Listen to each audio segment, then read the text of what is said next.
রাজ্যে মানে দেখা গেল ন্যাশনাল স্যাম্পল সার্ভে এবং প্রথম একটা এনজিও আমাদের রাজ্যের স্কুলগুলি আমাদের রাজ্যের বিভিন্ন সারা রাজ্যের বিভিন্ন গ্রাম স্যাম্পল সার্ভে করেছে এবং 16 বছরের 6 বছর থেকে 16 বছরের ছেলে মেয়েদের সার্ভে করেছে এবং গ্রাম বিভিন্ন দেখা গেছে এই সার্ভেতে দেখা গেছে আমাদের রাজ্যের শিক্ষা ব্যবস্থা অর্থাৎ 8-এর ছেলেমেয়েরা ভালো করে ক্লাস 2 অঙ্ক জানে না এবং বিয়োগ জানে না এবং 7-এর ছেলেমেয়েরা ভালো করে বাংলা ভাষা 3 বাংলা পড়তে পারে না।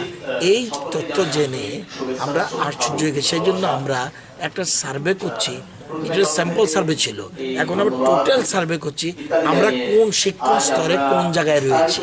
তো এটার জন্যই আমরা ট্রেনিং দিচ্ছি। আমরা 25, 26, 27, 28 এই 4 দিনে সারা রাজ্যের 3 to 8 যত ছেলে মেয়ে আছে সবাই সার্ভে কোন স্তর, কেউ এমনও হতে পারে ক্লাস 1-এ পড়ে সে ক্লাস 2-র যোগ্যতা রয়েছে, কোন স্তর আছে এটা দেখতে চাইছি। এবং প্রথম ফাউন্ডেশন বলে একটা এনজিও আছে, তারা এক্সপার্ট, তাদেরকে আমরা এনেছি, আমাদের সচিব রয়েছেন।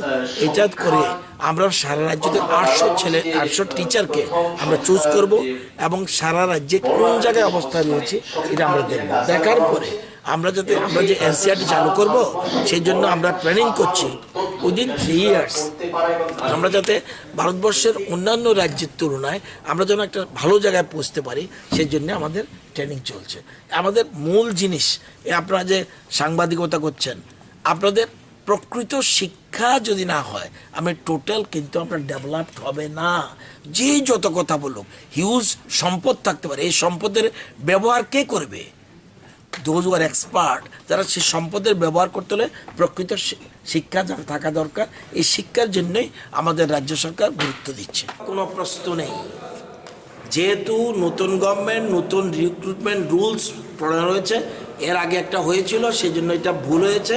আমরা নিউ রিক্রুটমেন্ট রুলস তৈরি করে আমরা নতুনভাবে লোক নিব অতি সত্বর মিনস অতি সত্বর। কোনো এই জন্য মিছিল মিটিংয়ের দরকার নাই। কারো ইচ্ছা থাকলে মিছিল মিটিং করুক, আমার কোনো আপত্তি নেই, কিন্তু মিছিল মিটিংয়ের দরকার নাই। আমি pro students, pro unemployed youths but educated youths, যারা ফিল্টার্ড করে নেব, ফিল্টার্ড অর্থাৎ ভালো ভালো রাজ্যের চুম্বক ছেলেমেয়েরা। আমাদের বেকার সমস্যা সমাধানের অনেক পথের আমরা চিন্তা করছি, কিন্তু শিক্ষক নিয়োগের ক্ষেত্রে সবচেয়ে প্রায়োরিটি দেব কোয়ালিটি। এক্ষেত্রে আমি কোনো কম্প্রোমাইজে যাব না।